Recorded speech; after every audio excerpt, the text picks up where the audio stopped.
श्री गणेशाय नमः। श्री जानकी वल्लभो विजयते श्री रामचरितमानस। ताते यह तन मोहि प्रिय भयउ राम पद नेह। राम भयउ राम पद नेह। निज प्रभु दर्शन पायऊ गए सकल संदेह। भक्ति पक्ष हठ करी रहूं दीनि महर्षि शाप। रामा दीनि महर्षि शाप। मुनि दुर्लभ बर पायहूँ देखूं भजन प्रताप। सियावर राम जय जय राम। मेरे प्रभु राम जय जय राम। मास पारायण 29वां विश्राम से आगे की कथा। मुझे अपना यह काक शरीर इसलिए प्रिय है कि इसमें मुझे श्री राम जी के चरणों का प्रेम प्राप्त हुआ। इसी शरीर से मैंने अपने प्रभु के दर्शन पाए और मेरे सब संदेह जाते रहे, दूर हुए। मैं हट करके भक्ति पक्ष पर अड़ा रहा, जिससे महर्षि लोमस ने मुझे शाप दिया। परंतु उसका फल यह हुआ कि जो मुनियों को भी दुर्लभ है, वह वरदान मैंने पाया। भजन का प्रताप तो देखिए। जो भक्ति की ऐसी महिमा जानकर भी उसे छोड़ देते हैं और केवल ज्ञान के लिए श्रम साधन करते हैं, वे मूर्ख घर पर खड़ी हुई कामधेनु को छोड़कर दूध के लिए मदार के पेड़ को खोजते रहते हैं। हे पक्षीराज सुनिए, जो लोग श्री हरि की भक्ति को छोड़कर दूसरे उपायों से सुख चाहते हैं, वे मूर्ख और जड़ करने वाले अभागे बिना ही जहाज के तैर कर महासमुद्र के पार जाना चाहते हैं। शिव जी कहते हैं, हे भवानी, भुसुंडी जी के वचन सुनकर गरुड़ जी हर्षित होकर कोमल वाणी से बोले, हे प्रभु, आपके प्रसाद से मेरे हृदय में अब संदेह, शोक, मोह और भ्रम कुछ भी नहीं रह गया।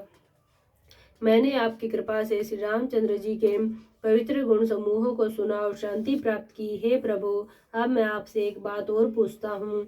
हे कृपा सागर, मुझे समझा कर कहिए। संत मुनि वेद और पुराण यह कहते हैं कि ज्ञान के समान दुर्लभ कुछ भी नहीं है।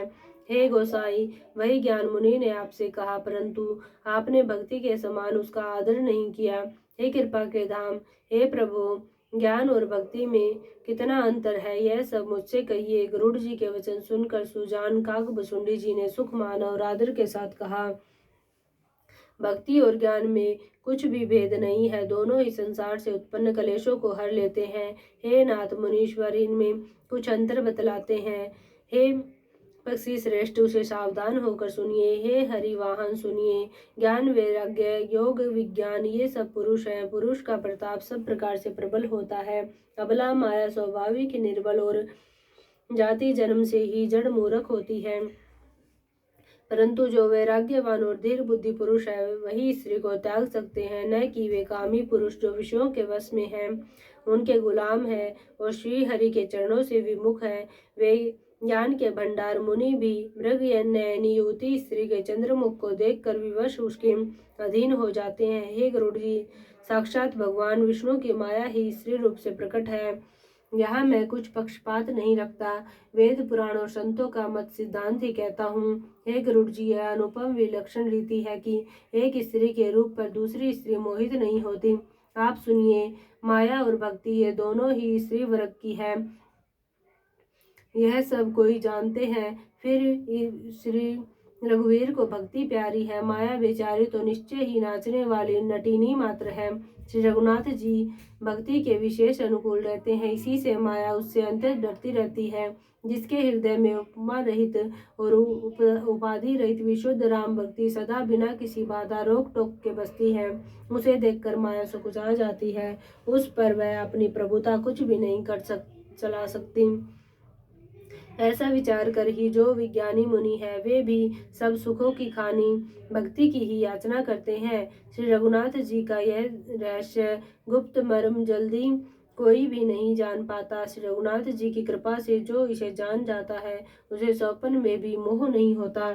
हे सुचतुर गरुड़ जी, ज्ञान और भक्ति का और भी भेद सुनिए, जिसके सुनने से श्री राम जी के चरणों में सदा अविच्छिन्न एकतार प्रेम हो जाता है। हे तात, यह कथनीय कहानी वार्ता सुनिए, यह समझते ही बनती है, कहीं नहीं जा सकती। जीव ईश्वर का अंश है, अतएव वह विनाशी चेतन निर्मल और स्वभाव से ही सुख की राशि है। हे गोसाई, वह माया के वशीभूत होकर तोते और वानर की भांति अपने आप ही बंध गया। इस प्रकार जड़ और चेतन में ग्रंथि गांठ पड़ गई। यद्यपि वह ग्रंथि मिथ्या ही है, तथापि उसके छूटने में कठिनता है। तब तभी से जीव संसारी जन्मने मरने वाला हो गया। अब न तो गांठ छूटती है और न वह सुखी होता है। वेदों और पुराणों ने बहुत से उपाय बतलाए हैं, पर वह ग्रंथि छूटती नहीं, वरम अधिकाधिक उलझती ही जाती है। जीव के हृदय में अज्ञान रूपी अंधकार विशेष रूप से छा रहा है। इसमें गांठ देखी ही नहीं पड़ती, इससे गांठ देख ही नहीं पड़ती, छूटे तो कैसे? जब कभी ईश्वर ऐसा संयोग, जैसा आगे कहा जाता है, उपस्थित कर देते हैं, तब भी कदाचित वही वह ग्रंथि छूट पाती है। श्री हरि की कृपा से यदि सात्विकी श्रद्धा रूपी सुंदर गो हृदय रूपी घर में आकर बस जाए, असंख्यो जप तप व्रत यम और नियम आदि शुभ धर्म और आचरण जो श्रुतियों ने कहे हैं, उन्हीं धर्माचार रूपी हरे तृणों घास को जब वह गो चरे और आस्तिक भाव रूपी छोटे बछड़े को पाकर वह पहनावे, निवृत्ति सांसारिक विशोष और प्रपंच से हटना, नोई गो के दुहते समय पिछले पैर बांधने की रस्सी है, विश्वास दूध दुहने का बर्तन है, निर्मल निष्पाप मन जो स्वयं अपना दास है, अपने वश में है, धोने वाला हीर है। हे भाई, इस प्रकार धर्माचार में प्रवेश सात्विकी श्रद्धा रूपी गो से भाव निवृत्ति और वश में किए हुए निर्मल मन की सहायता से परम धर्म में दूध दूह कर उसे निष्काम भाव रूपी अग्नि पर भली भांति उठावे, फिर क्षमा और संतोष रूपी हवा से उसे ठंडा करे और धैर्य तथा सम मन का निग्रह रूपी जामन देकर उसे जमावे, तब मुदिता प्रसन्न रूपी कामोरी में तत्व विचार रूपी मथानी से दम इंद्रिय दमन के आधार पर दम रूपी खंबे आदि के सहारे सत्य और सुंदर वाणी रूपी रस्सी लगाकर उसे मथे और मत कर तब उसमें से निर्मल सुंदर और अत्यंत पवित्र वैराग्य रूपी मक्खन निकाल ले। तब योग रूपी अग्नि प्रकट करके उसमें समस्त शुभाशुभ कर्म रूपी ईंधन लगा दे, सब कर्मों को योग रूपी अग्नि में भस्म कर दे। तब वैराग्य रूपी मक्खन का ममता रूपी मल जल जाए, तब बचे हुए ज्ञान रूपी घी को निश्चयात्मिका बुद्धि से ठंडा करे, तब विज्ञान रूपी बुद्धि उस ज्ञान रूपी निर्मल घी को पाकर उससे चित्त रूपी दिए को भरकर समता की दीवट बनाकर उस पर उसे दृढ़ता पूर्वक जमा कर रखे। जागृत स्वप्न सुषुप्ति तीनों अवस्थाएं सत्व रज और तम तीनों गुण रूपी कपास से तुर्यावस्था रूपी रूही को निकाल कर और फिर उसे संवार कर उसकी सुंदर कड़ी बत्ती बनावे। इस प्रकार तेज की राशि विज्ञान में दीपक को जलावे, जिसके समीप जाते ही मद आदि सब पतंगे जल जाएं। सोहमसी, मैं वह ब्रह्म मैं हूँ, यह जो अखंड तेल धारावत कभी न टूटने वाली वृत्ति है, वही उस ज्ञान दीपक की परम प्रचंड दीप शिखा लो है। इस प्रकार जब आत्मानुभाव कोई सुख का सुंदर प्रकाश फैलता है, तब संसार के मूल वेद रूपे भ्रम का नाश हो जाता है और महान बलवती अविद्या के परिवार मोह आदि का अपार अंधकार मिट जाता है। तब वही विज्ञान रूपिणी बुद्धि आत्मा अनुभव रूप प्रकाश को पाकर हृदय रूपी घर में बैठकर उस जड़ चेतन की गांठ को खोलती है। यदि वह विज्ञान रूपिणी बुद्धि उस गांठ को खोलने पावे, तब वह जीव कृतार्थ हो। परंतु हे पक्षीराज गरुड़ जी, गांठ खोलते हुए जानकर माया फिर अनेकों विघ्न करती है। हे भाई, वह बहुत ही सी रिद्धि सिद्धियों को भेजती है, जो आकर बुद्धि को लोभ दिखाती है, और वे रिद्धि सिद्धियां कला बल और छल करके समीप जाती और आँच की वायु से उस ज्ञान रूपी दीपक को बुझा देती है। यदि बुद्धि बहुत ही शहानी हुई तो वह उन रिद्धि सिद्धियों को अहित कर हानिकर समझकर उनकी ओर ताकती नहीं। इस प्रकार यदि माया के विघ्नों से बुद्धि को बाधा न हुई तो फिर देवता उपाधि विघ्न करते हैं। इंद्रियों के द्वार हृदय रूपी घर के अनेकों झरोके हैं, वहाँ प्रत्येक झरोकों पर देवता थाना किए अड्डा जमा कर बैठे हैं। जो ही वे विषय रूपी हवा को आते देखते हैं, तो ही हठपूर्वक किवाड़ खोल देते हैं। जो ही वह तेज हवा हृदय रूपी घर में जाती है, तो ही वह विज्ञान रूपी दीपक बुझ जाता है। गांठ भी नहीं छूटी और वह आत्मा अनुभव रूप प्रकाश भी मिट गया। विषय रूपी हवा से बुद्धि व्याकुल हो गई, सारा किया कराया चौपट हो गया। इंद्रियों और उनके देवताओं को ज्ञान स्वाभाविक ही नहीं सुहाता, क्योंकि उनकी विषय भोगों में सदा ही प्रीति रहती है, और बुद्धि को भी विषय रूपी हवा ने बावली बना दिया। तब फिर दोबारा उस ज्ञान दीपक को उसी प्रकार से कौन जलावे। इस प्रकार ज्ञान दीपक के बुझ जाने पर तब फिर जीव अनेकों प्रकार से संस्कृति जन्म मरण आदि के कलेश पाता है। हे पक्षीराज, हरि की माया अंत्य दुस्तर है, वह सहज ही में तरी नहीं जा सकती। ज्ञान कहने समझाने में कठिन, समझने में कठिन और साधने में भी कठिन है। यदि गुणाक्षर न्याय से संयोगवश कदाचित यह ज्ञान हो भी जाए तो फिर उसे बचाए रखने में अनेकों विघ्न हैं। ज्ञान का मार्ग कृपाण दुधारी तलवार की धार के समान है। हे पक्षीराज, इस मार्ग में गिरते देर नहीं लगती। जो इस मार्ग को निर्विघ्न निभा ले जाता है वही कैवल्य मोक्ष रूप परम पद को प्राप्त करता है। संत पुराण वेद और तंत्र आदि शस्त्र सब यह कहते हैं कि कैवल्य रूप परम पद अत्यंत दुर्लभ है, किंतु हे गोसाई, वही अत्यंत दुर्लभ मुक्ति श्री राम जी को भजने से बिना इच्छा के भी जबरदस्ती आ जाती है। जैसे स्थल के बिना जल नहीं रह सकता, चाहे कोई करोड़ों प्रकार के उपाय क्यों न करे, वैसे ही ये पक्षीराज सुनिए, मोक्ष सुख भी श्री हरि की भक्ति को छोड़कर नहीं रह सकता। ऐसा विचार कर बुद्धिमान हरि भक्त भक्ति पर लुभाए रहकर मुक्ति का तिरस्कार कर देते हैं। भक्ति करने से संस्कृति जन्म मृत्यु रूप संसार की जड़ विद्या बिना ही यत्न और परिश्रम के अपने आप वैसे ही नष्ट हो जाती है, जैसे भोजन किया हो तो जाता है तृप्ति के लिए और उस भोजन को जठराग्नि अपने आप बिना हमारी चेष्टा के पचा डालती है। ऐसी सुगम और परम सुख देने वाली हरि भक्ति जिसे न सुहावे ऐसा मूड कौन है। हे सर्पों के शत्रु गरुड़ जी, मैं सेवक हूँ और भगवान मेरे शिव स्वामी है। इस भाव के बिना संसार रूपी समुद्र से तरना नहीं हो सकता। ऐसा सिद्धांत विचार कर श्री राम जी के चरण कमलों का भजन कीजिए। जो चेतन को जड़ कर देता है और जड़ को चेतन कर देता है, ऐसे समर्थ श्री रघुनाथ जी को जो जीव भजते हैं वे धन्य हैं। मैंने ज्ञान का सिद्धांत समझाकर कहा, भक्ति रूपी मणि की प्रभुता महिमा सुनिए।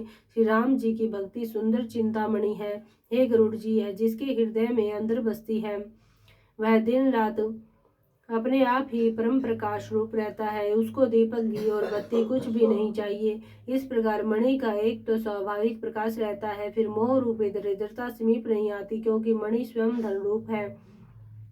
और तीसरे लोभ रूपी हवा उस मणि में दीपक को बुझा नहीं सकती, क्योंकि मणि स्वयं प्रकाश रूप है, वह किसी दूसरे की सहायता से नहीं प्रकाश करती। उसके प्रकाश से अविद्या का प्रबल अंधकार मिट जाता है, मद आदि पतंगों का सारा समूह हार जाता है। जिसके हृदय में भक्ति बसती है, काम क्रोध और लोभ आदि दुष्ट तो उसके पास भी नहीं जाते। उसके लिए विष अमृत के समान और शत्रु मित्र के मित्र हो जाता है। उस मणि के बिना कोई सुख नहीं पाता। बड़े बड़े मानस रोग जिनके वश होकर सब जीव दुखी हो रहे हैं, उसको नहीं व्यापते। श्री राम भक्ति रूपी मणि जिसके हृदय में बसती है, उसे स्वप्न में विलेश मात्र दुख नहीं होता। जगत में वे ही मनुष्य चतुरों के शिरोमणि है जो उस भक्ति रूपी मणि के लिए भली भांति यत्न करते हैं। यद्यपि वह मणि जगत में प्रकट प्रत्यक्ष है, पर बिना श्री राम जी की कृपा के उसे कोई पा नहीं सकता। उसके पाने के उपाय भी सुगम ही है, पर अभागे मनुष्य उन्हें ठुकरा देते हैं।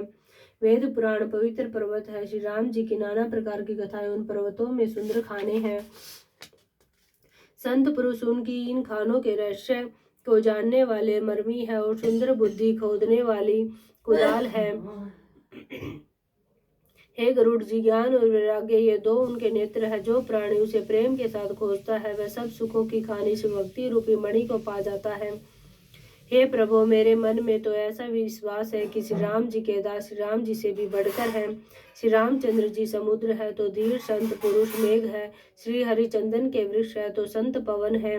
सब साधनों का फल सुंदर हरि भक्ति ही है। उसे संत के बिना किसी ने नहीं पाया। ऐसा विचार कर जो भी संतों का संग करता है, हे गरुड़ जी, उसके लिए श्री राम जी की भक्ति सुलभ हो जाती है। ब्रह्म वेद समुद्र है, ज्ञान मंद्राचल और संत देवता है, जो उस समुद्र को मत कर कथा रूपी अमृत निकालते हैं, जिसमें भक्ति रूपी मधुरता बसी रहती है। वैराग्य रूपी ढाल से अपने को बचाते हुए ज्ञान रूपी तलवार से मद लोभ और मोह रूपी वैरियों को मारकर जो विजय प्राप्त करती है वह हरि भक्ति ही है। हे पक्षीराज, इसे विचार कर देखिए। पक्षीराज गरुड़ जी फिर प्रेम सहित बोले, हे कृपालु, यदि मुझ पर आपका प्रेम है तो हे नाथ, मुझे अपना सेवक जानकर मेरे 7 प्रश्नों के उत्तर बखान कर कहिए। हे नाथ, हे धीर बुद्धि, पहले तो यह बताइए कि सबसे दुर्लभ कौन सा शरीर है, फिर सबसे बड़ा दुख कौन है और सबसे बड़ा सुख कौन है, यह भी विचार कर संक्षेप में कहिए। संत और असंत का मर्म भेद आप जानते हैं, उनके सहज स्वभाव का वर्णन कीजिए। फिर कहिए कि श्रुतियों में प्रसिद्ध सबसे महान पुण्य कौन सा है और सबसे महान भयंकर पाप कौन है। फिर मानस रोगों को समझाकर कहिए, आप सर्वज्ञ हैं और मुझ पर आपकी कृपा भी बहुत है। काकभुसुंडी जी ने कहा, हे तात, अत्यंत आदर और प्रेम के साथ सुनिए, मैं यह नीति संक्षेप से कहता हूँ। मनुष्य शरीर के समान कोई शरीर नहीं है। अचर अचर सभी जीव उसकी याचना करते हैं। यह मनुष्य शरीर नरक, स्वर्ग और मोक्ष की सीढ़ी है तथा कल्याणकारी ज्ञान, वैराग्य और भक्ति को देने वाला है।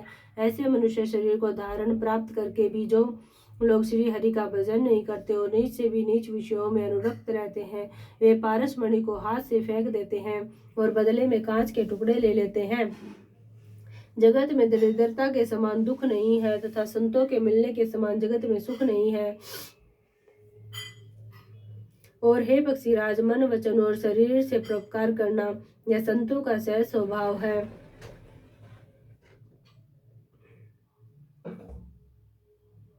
संत दूसरों की भलाई के लिए दुख सहते हैं और अभागे संत दूसरों को दुख पहुंचाने के लिए कृपालु संत भोज के वृक्ष के समान दूसरे को के हित के लिए भारी विपत्ति सहते हैं। अतः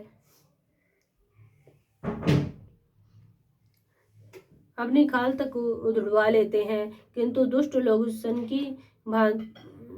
की भांति दूसरों को बांधते हैं और उन्हें बांधने के लिए अपनी खाल खिंचवाकर विपत्ति सहकर मर जाते हैं। इस सर्पों के शत्रु गरुड़ जी, सुनिए, दुष्ट बिना किसी स्वार्थ के सांप और चूहे के समान अकारण ही दूसरों का अपकार करते हैं। वे पराई संपत्ति का नाश करके स्वयं नष्ट हो जाते हैं, जैसे खेती का नाश करके ओले नष्ट हो जाते हैं। दुष्ट का अभ्युदय उन्नति, प्रसिद्ध अधम ग्रह केतु के उदय की भांति जगत के दुख के लिए ही होता है, और संतों का अभ्युदय सदा ही सुखकर होता है, जैसे चंद्रमा और सूर्य का उदय विश्व भर के लिए सुखदायक है। वेदों में अहिंसा को परम धर्म माना है और पर निंदा के समान भारी पाप नहीं है।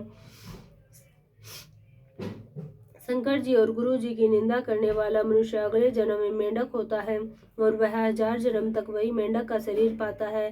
ब्राह्मणों की निंदा करने वाला व्यक्ति बहुत से नरक भोगकर फिर जगत में कोए का शरीर धारण करके जन्म लेता है। जो अभिमानी जीव देवताओं और वेदों की निंदा करते हैं, वे नौरव नरक में जाते हैं। संतों की निंदा में लगे हुए लोग उल्लू होते हैं, जिन्हें मोह रूपी रात्रि प्रिय होती है और ज्ञान रूपी सूर्य जिनके लिए बीत गया, अस्त हो गया रहता है।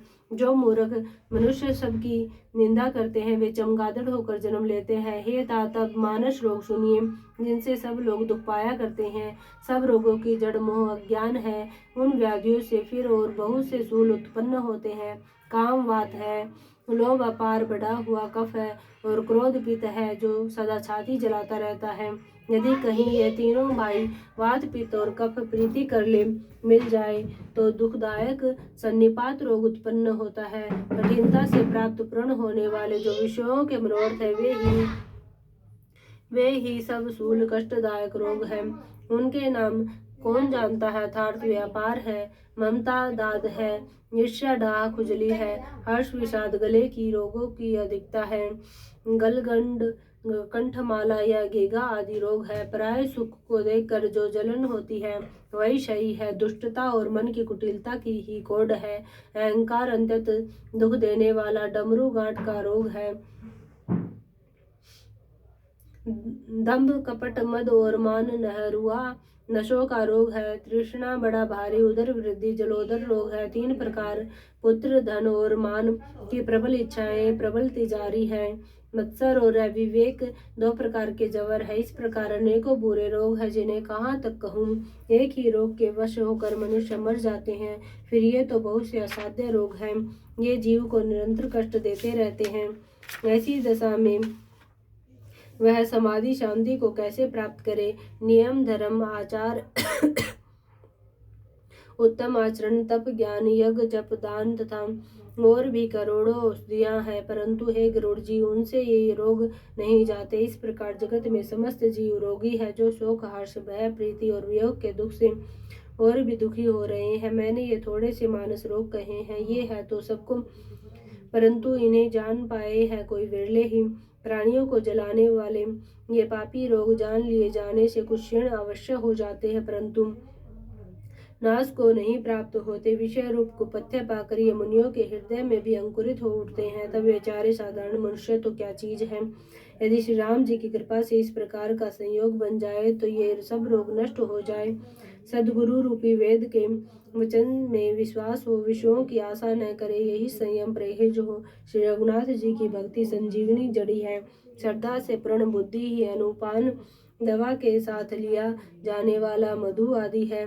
इस प्रकार का संयोग हो तो वे रोग भले ही नष्ट हो जाए, नहीं तो करोड़ों प्रयत्नों से भी नहीं जाते। हे गोसाई, मन को निरोग हुआ तब जानना चाहिए जब हृदय में वैराग्य का बल बढ़ जाए, उत्तम बुद्धि रूपी भूख नित नई बढ़ती रहे और विषयों की आशा रूपी दुर्बलता मिट जाए। इस प्रकार सब रोगों से छूटकर जब मनुष्य निर्मल ज्ञान रूपी जल में स्नान कर लेता है, तब उसके हृदय में राम भक्ति छा रहती है। शिव जी, ब्रह्मा जी, सुखदेव जी, सनकादि और नारद आदि ब्रह्म विचार में परम निपुण जो मुनि है, हे पक्षीराज, उन सबका मत यही है कि श्री राम जी के चरण कमलों में प्रेम करना चाहिए। श्रुति पुराण और सभी ग्रंथ कहते हैं कि श्री रघुनाथ जी की भक्ति के बिना सुख नहीं है। कछुए की पीठ पर भले ही बाल उगावे, बांझ का पुत्र भले ही किसी को मार डाले, आकाश में भले ही अनेकों प्रकार के फूल खिल उठे, परंतु श्री हरि से विमुख होकर जीव सुख नहीं प्राप्त कर सकता। मृग तृष्णा को के जल को पीने से भले ही प्यास बुझ जाए, खरगोश के सिर पर भले ही सिंह निकल आवे, अंधकार भले ही सूर्य का नाश कर दे, परंतु श्री राम से विमुख होकर जीव सुख नहीं पा सकता। बर्फ से भले ही अग्नि प्रकट हो जाए, ये सब अनहोनी बातें चाहे हो जाए, परंतु श्री राम से विमुख होकर कोई भी सुख नहीं पा सकता। जल को मथने से भले ही घी उत्पन्न हो जाए, बालू को पेड़ने से भले ही तेल निकल आवे, परंतु श्री हरि के भजन के बिना संसार रूपी समुद्र से नहीं तरा जा सकता। यह सिद्धांत अटल है। प्रभु मच्छर को ब्रह्मा कर सकते हैं और ब्रह्मा को मच्छर से भी तुच्छ बना सकते हैं। ऐसा विचार कर चतुर पुरुष सब संदेह त्याग कर श्री राम जी को ही भजते हैं। मैं आपसे भली भांति निश्चित किया हुआ सिद्धांत कहता हूँ। मेरे वचन अन्यथा मिथ्या नहीं है कि जो मनुष्य श्री हरि का भजन करते हैं वे अंतर दुस्तर संसार सागर को सहज ही पार कर जाते हैं। हे नाथ, मैंने श्री हरि का अनुपम चरित्र अपनी बुद्धि के अनुसार कहीं विस्तार से और कहीं संक्षेप से कहा है। सर्पों के शत्रु गरुड़ जी, श्रुतियों का ये सिद्धांत है कि सब काम भुलाकर छोड़कर श्री राम जी का भजन करना चाहिए। प्रभु श्री रघुनाथ जी को छोड़कर और किसका सेवन भजन किया जाए, जिनका मुझ जैसे मूर्ख पर भी ममत्व स्नेह है। हे नाथ, आप विज्ञान रूप, आपको मोह नहीं है। आपने तो मुझ पर बड़ी की कृपा की है, जो आपने मुझसे सुखदेव जी, सनकादि और शिव जी के मन को प्रिय लगने वाली अति पवित्र राम कथा पूछी। संसार में घड़ी भर का अथवा पल भर का एक बार का भी सत्संग दुर्लभ है। हे गरुड़ जी, अपने हृदय में विचार कर देखिए, क्या मैं भी श्री राम जी के भजन का अधिकारी हूँ? पक्षियों में सबसे नीच और सब प्रकार से अपवित्र हूँ, परंतु ऐसा होने पर भी प्रभु ने मुझको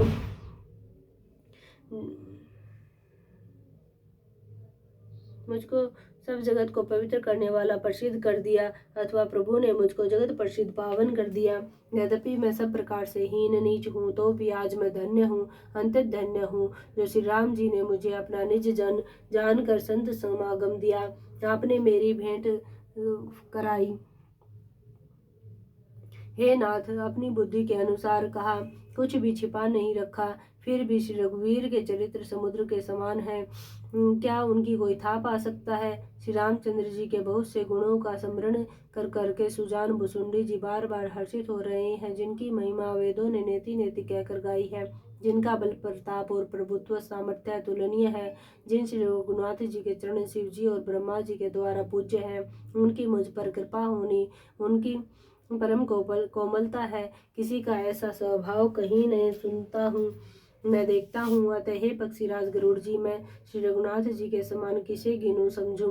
साधक सिद्ध, जीवन मुक्त, उदासीन, विरक्त, कवि, विद्वान, कर्म रहस्य के ज्ञाता, सन्यासी, योगी, सूरवीर, बड़े तपस्वी, ज्ञानी, धर्मपरायण, पंडित और विज्ञानी, ये कोई भी मेरे स्वामी श्री राम जी का सेवन भजन किए बिना नहीं तर सकते। मैं उन्हीं श्री राम जी को बार बार नमस्कार करता हूँ, जिनकी शरण जाने पर मुझ जैसे पाप राशि भी शुद्ध पाप रहित हो जाते हैं। उन अविनाशी श्री राम जी को मैं नमस्कार करता हूँ। जिनका नाम जन्म मरण रूपी रोग की व्यर्थ औषध और तीनों भयंकर पीड़ाओं और आदि देविक आदि भौतिक और आध्यात्मिक दुखों को हरने वाला है, वे कृपालु श्री राम जी मुझ पर और आप पर सदा प्रसन्न रहे। उसुंडी जी के मंगलमय वचन सुनकर और श्री राम जी के चरणों में उनका अतिशय प्रेम देखकर संदेह से भली भांति छूटे हुए गरुड़ जी प्रेम सहित वचन बोले। श्री रघुवीर के भक्ति रस में सनी हुई आपकी वाणी सुनकर मैं कृतकृत्य हो गया। श्री राम जी के चरणों में मेरा नवीन प्रीति हो गई और माया से उत्पन्न सारी विपत्ति चली गई। मोह रूपी समुद्र में डूबते हुए मेरे लिए आप जहाज हुए। हे नाथ, आपने मुझे बहुत प्रकार के सुख दिए, परम सुखी कर दिया। मुझसे इसका उपकार के बदले में उपकार नहीं हो सकता। मैं तो आपके चरणों की बार बार वंदना ही करता हूँ। आप पूर्ण काम है और श्री राम जी के प्रेमी है। हे तात, आपके समान कोई बड़भागी नहीं है। संत, वृक्ष, नदी, पर्वत और वृक्ष, इन सब की क्रिया पराये हित के लिए ही होती है। संतों का हृदय मक्खन के समान होता है, ऐसा कवियों ने कहा है, परंतु उन्होंने असली बात कहना ही नहीं जाना, क्योंकि मक्खन तो अपने को ताप मिलने से पिघलता है और परम पवित्र संत दूसरों के दुख से पिघल जाते हैं। मेरा जीवन और जन्म सफल हो गया, आपकी कृपा से सब संदेह चला गया। मुझे सदा अपना दास ही जानिएगा। शिव जी कहते हैं, हे उमा पक्षी श्रेष्ठ गरुड़ जी बार बार ऐसा कह रहे हैं। उन वसुंडी जी के चरणों में प्रेम सहित सिर नवाकर और हृदय में श्री रघुवीर को धारण करके धीर बुद्धि गरुड़ जी तब बैकुंठ को चले गए। हे गिरिजे, संत समागम के समान दूसरा कोई लाभ नहीं है, पर वह संत समागम श्री हरि की कृपा के बिना नहीं हो सकता, ऐसा वेद और पुराण कहते हैं। मैंने यह परम पवित्र इतिहास कहा, जिसे कानों से सुनते ही भवपाश संसार के बंधन छूट जाते हैं और शरणागतों को उनके इच्छा अनुसार फल देने वाले कल्प वृक्ष तथा दया के समूह श्री राम जी के चरण कमलों में प्रेम उत्पन्न होता है। जो कान और मन लगाकर इस कथा को सुनते हैं, उनके मन, वचन और कर्म, शरीर से उत्पन्न सब पाप नष्ट हो जाते हैं। तीर्थ यात्रा आदि बहुत से साधन, योग, वैराग्य और ज्ञान में निपुणता, अनेकों प्रकार के कर्म, धर्म, व्रत और दान, अनेकों संयम, दम, जप, तप और यज्ञ, प्राणियों पर दया, ब्राह्मण और गुरु की सेवा, विद्या, विनय और विवेक की बढ़ाई आदि जहाँ तक वेदों ने साधन बतलाए हैं, ये भगवान, उन सब का फल श्री हरि की भक्ति ही है। किंतु श्रुतियों में गाई हुई वह श्री रघुनाथ जी की भक्ति श्री राम जी की कृपा से किसी एक विरले ने ही पाई है। किंतु जो मनुष्य विश्वास मानकर यह कथा निरंतर सुनते हैं, वे बिना ही परिश्रम उस मुनि दुर्लभ हरि भक्ति को प्राप्त कर लेते हैं। जिसका मन श्री राम जी के चरणों में अनुरक्त है, वही सर्वज्ञ, सब कुछ जानने वाला है, वही गुणी है, वही ज्ञानी है, वही पृथ्वी का भूषण, पंडित और दानी है, वही धर्मपरायण है और वही कुल का रक्षक है। जो छल छोड़कर श्री रघुवीर का भजन करता है, वही नीति में निपुण है, वही परम बुद्धिमान है, उसी ने वेदों के सिद्धांत को भलीभांति जाना है, वही कवि, वही विद्वान तथा वही रणवीर है। वह देश धन्य है जहाँ श्री गंगा जी है, वह स्त्री धन्य है जो पातिव्रत धर्म का पालन करती है, वह राजा धन्य है जो न्याय करता है, और वह ब्राह्मण धन्य है जो अपने धर्म से नहीं डिगता। वह धन धन्य है जिसकी पहली गति होती है, जो दान देने में वह होता है। वही बुद्धि धन्य और परिपक्व है जो पुण्य में लगी हुई है। वही घड़ी धन्य है जब सत्संग हो, और वही जन्म धन्य है जिसमें ब्राह्मण की अखंड भक्ति हो। धन की 3 गतियां होती है, दान, भोग और नाश। दान उत्तम है, भोग मध्यम है और नाश नीच गति है। जो पुरुष न देता है न भोगता है, उसके धन की तीसरी गति होती है। हे उमा सुनो, वह कुल धन्य है, संसार भर के लिए पूज्य है और परम पवित्र है, जिसमें श्री रघुवीर परायण अनन्य राम भक्त विनम्र पुरुष उत्पन्न हो। मैंने अपनी बुद्धि के अनुसार यह कथा कही, यद्यपि पहले इसको छिपा कर रखा था। जब तुम्हारे मन में प्रेम की अधिकता देखी, तब मैंने श्री रघुनाथ जी की यह कथा तुमको सुनाई। यह कथा उनसे न कहनी चाहिए जो सठ धूर्त हो, हठी स्वभाव के हो और श्री हरि की लीला को मन लगाकर न सुनते हो। लोभी, क्रोधी और कामी को, जो चराचर के स्वामी श्री राम जी को नहीं बसते, यह कथा नहीं कहनी चाहिए। ब्राह्मणों के द्रोही को, यदि वह देवराज इंद्र के समान ऐश्वर्यवान राजा भी हो, तब भी यह कथा कभी न सुनानी चाहिए। श्री राम की कथा के अधिकारी वे ही हैं जिनको सत्संगति अत्यंत प्रिय है, जिनकी गुरु के चरणों में प्रीति है, जो नीति प्रायण है और ब्राह्मणों के सेवक है, वे ही इसके अधिकारी हैं। और उसको तो यह कथा बहुत ही सुख देने वाली है, जिसको श्री रघुनाथ जी प्राण के समान प्रिय है।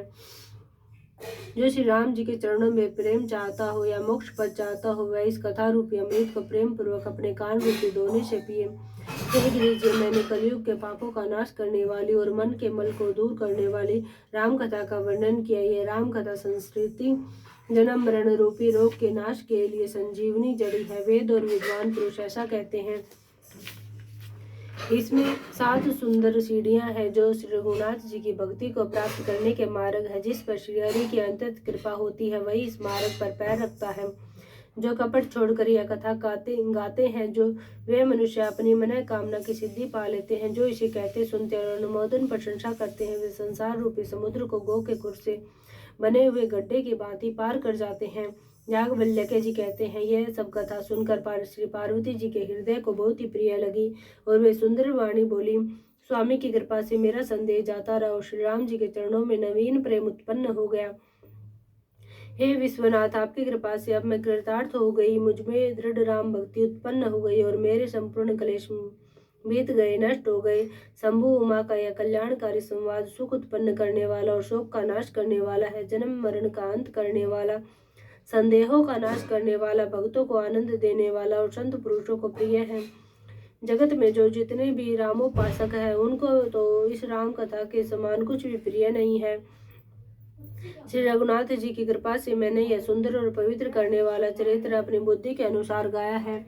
तुलसीदास जी कहते हैं, इस कलिकाल में योग जग जप तप व्रत और पूजन आदि कोई दूसरा साधन नहीं है, बस श्री राम जी का ही स्मरण करना, श्री राम जी का ही गुण गाना और निरंतर श्री राम जी के ही गुणों को सुनना चाहिए। पतितों को पवित्र करना जिनका महान प्रसिद्ध बाना है, ऐसा कवि वेद संत और पुराण गाते हैं। हे रे मन, कुटिलता त्याग कर उन्हीं को भज, श्री राम जी को भजने से किसने परम गति नहीं पाई। अरे मूर्ख मन, सुन, पतितों को भी पावन करने वाले श्री राम जी को भजकर किसने परम गति नहीं पाई। गणिका, अजामिल, व्याध, गिद्ध, गज आदि बहुत से दुष्टों को उन्होंने तार दिया। आभीर, यवन, किरात, खस, पचम, चांडाल आदि जो अंतत पापरूप ही है, वे भी केवल एक बार जिनका नाम लेकर पवित्र हो जाते हैं, उन श्री राम जी को मैं नमस्कार करता हूँ। जो मनुष्य रघुवंश के भूषण श्री राम जी का यह चरित्र कहते हैं, सुनते हैं और गाते हैं, वे कलयुग के पाप और मन के मल को धोकर बिना ही परिश्रम श्री राम जी के परम धाम को चले जाते हैं। अधिक क्या, जो मनुष्य 5-7 चौपाइयों को भी मनोहर जानकर अथवा रामायण की चौपाइयों को श्रेष्ठ मंच कर्तव्य का सच्चा निर्णायक जानकर उनको हृदय में धारण कर लेता है, उसके भी 5 प्रकार की अविद्याओं से उत्पन्न विकारों को श्री राम जी हरण कर लेते हैं। और सारे रामचरित्र की तो बात ही क्या है, जो 5-7 चौपाइयों को भी समझकर उनका अर्थ हृदय में धारण कर लेते हैं, उनके भी अविद्या जनित सारे कलेश श्री रामचंद्र जी हर लेते हैं।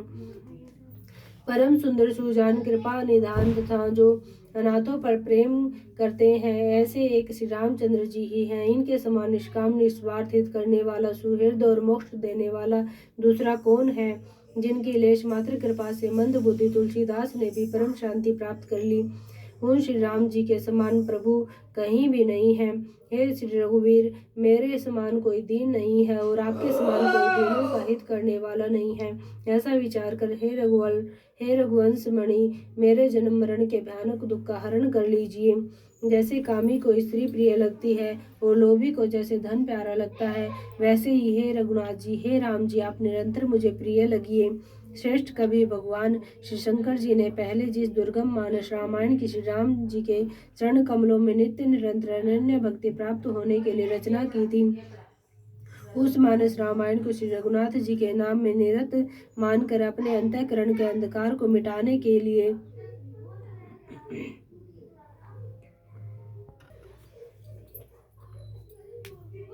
तुलसीदास ने इस मानस के रूप में भाषाबद्ध किया। यह श्री रामचरितमानस पुण्य रूप पापों का हरण करने वाला, सदा कल्याणकारी, विज्ञान और भक्ति को देने वाला, माया मोह और मल का नाश करने वाला, परम निर्मल प्रेम रूपी जल से परिपूर्ण तथा मंगलमय है। जो मनुष्य भक्ति पूर्वक इस मान सरोवर में गोता लगाते हैं, वे संसार रूपी सूर्य की अति प्रचंड किरणों से नहीं जलते। सो मौसम दीन न दीन हित तुम समान रघुवीर, रामा तुम समान रघुवीर। अस विचारि रघुवंश मणि, हरऊ विसंभव वीर। कामहि नारि पियारि जिमि, लोभहि प्रिय जिमि दाम, रामा लोभहि प्रिय जिमि दाम। तिमि रघुनाथ निरंतर प्रिय, लागऊ मोहि राम सियावर राम। जय जय राम मेरे प्रभु राम, जय जय राम करो कल्याण। जय जय राम मेरा प्रणाम, जय जय राम। मास पारायण 30वां विश्राम, सियावर राम जय जय राम। मेरे प्रभु राम जय जय करो कल्याण। जय जय राम मेरा प्रणाम, जय जय राम। इति श्री रामचरितमानसे सकल कलुष विंदस्वने सप्तमः सोपान समाप्त। कलयुग के समस्त पापों का नाश करने वाले श्री रामचरितमानस का यह 7वां सोपान समाप्त हुआ।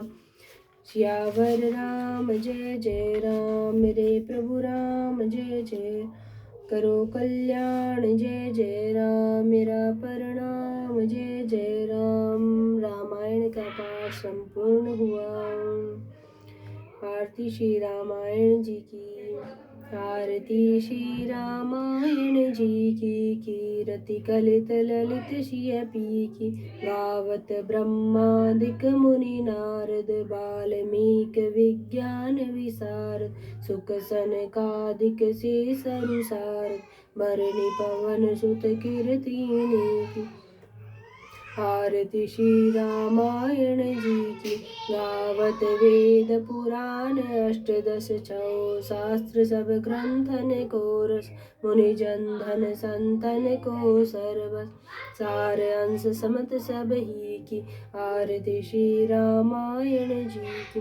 गावत संतत शंभु भवानी, हरुघट संभव मुनि विज्ञानी। व्यास आदि कवि वर्ज बखानी, कागभुसुंडी गरुड़ के ही की।